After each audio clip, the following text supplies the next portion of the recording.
cidade tem uma história, né? Mas a de Adustina, lá na Bahia, não é daquelas escritas em livros chiques, não. Ela foi escrita, olha, na poeira do sertão, pela força de algumas famílias. Hoje, a gente vai contar como um pequeno grupo de pessoas conseguiu erguer uma cidade inteira do zero. Então, a nossa análise de hoje mergulha a fundo em fontes locais para entender a Adustina não pelos mapas, mas pelas pessoas. A história que a gente vai ver aqui vem de uma pesquisa de mais de 20 anos sobre os fundadores da cidade. É história de verdade. Ok, vamos pensar nisso. A pergunta que vai guiar a nossa jornada é essa aqui. Porque não é só sobre botar tijolo em cima de tijolo, né? É sobre ter uma visão, ter coragem e, mais importante que tudo, é sobre a união de famílias pioneiras que enfrentaram todas as dificuldades do sertão. A nossa história começa bem antes de Adustina sequer ter esse nome. Começa numa terra que era gigantesca, uma verdadeira terra de gigantes, onde o poder se media em léguas e mais léguas de distância. Lá no século XVII, a coroa portuguesa distribuía pedaços enormes de terra, as famosas Sesmarias, e a maior parte da terra onde um dia a Adustina iria nascer pertencia a uma única e superpoderosa família, os Garcia Dávila, os donos da lendária Casa da Torre.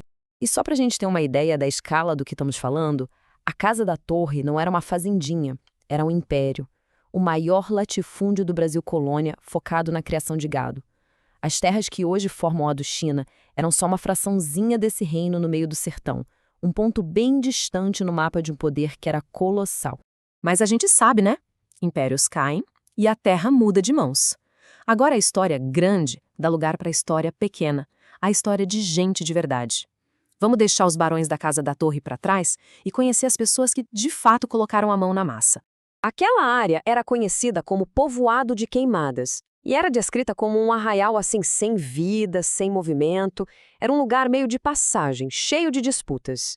Isso até a chegada de dois homens, José Ribeiro de Jesus e José Porfírio.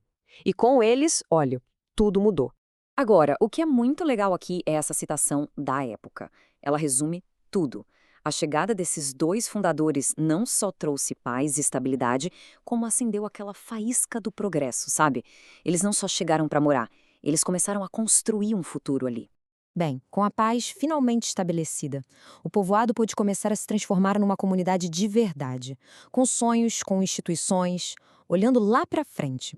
E qual foi o primeiro grande passo? Educação. Em 1928, a primeira escola pública foi criada.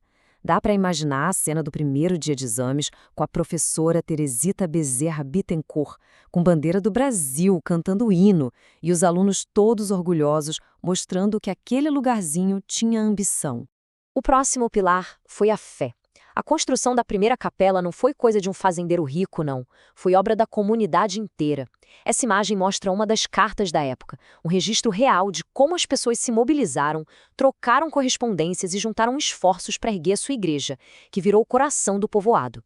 Com escola, igreja e um sentimento de comunidade cada vez mais forte, o povoado de Queimadas estava pronto para o seu último e mais importante passo: a jornada para se tornar oficialmente uma cidade. E aqui está o clímax de décadas de trabalho duro. Em 5 de abril de 1989, o sonho virou realidade. Adustina foi oficialmente emancipada, se tornando um município independente, um marco que celebrou a perseverança de gerações. E assim, a gente volta para a imagem da igreja, o símbolo do começo, que agora representa a jornada inteira, de uma terra controlada por um império distante, passando por um arraial sem vida, até se tornar uma cidade vibrante. Tudo isso graças à força e à união das suas famílias fundadoras. A história de Adustina acaba deixando uma reflexão para a gente. Toda cidade tem seus gigantes, seus pioneiros e seus construtores de comunidade. E fica a pergunta, né? Qual é a história por trás do lugar onde a gente vive? Quem foram as pessoas que sonharam com ele muito antes de nós?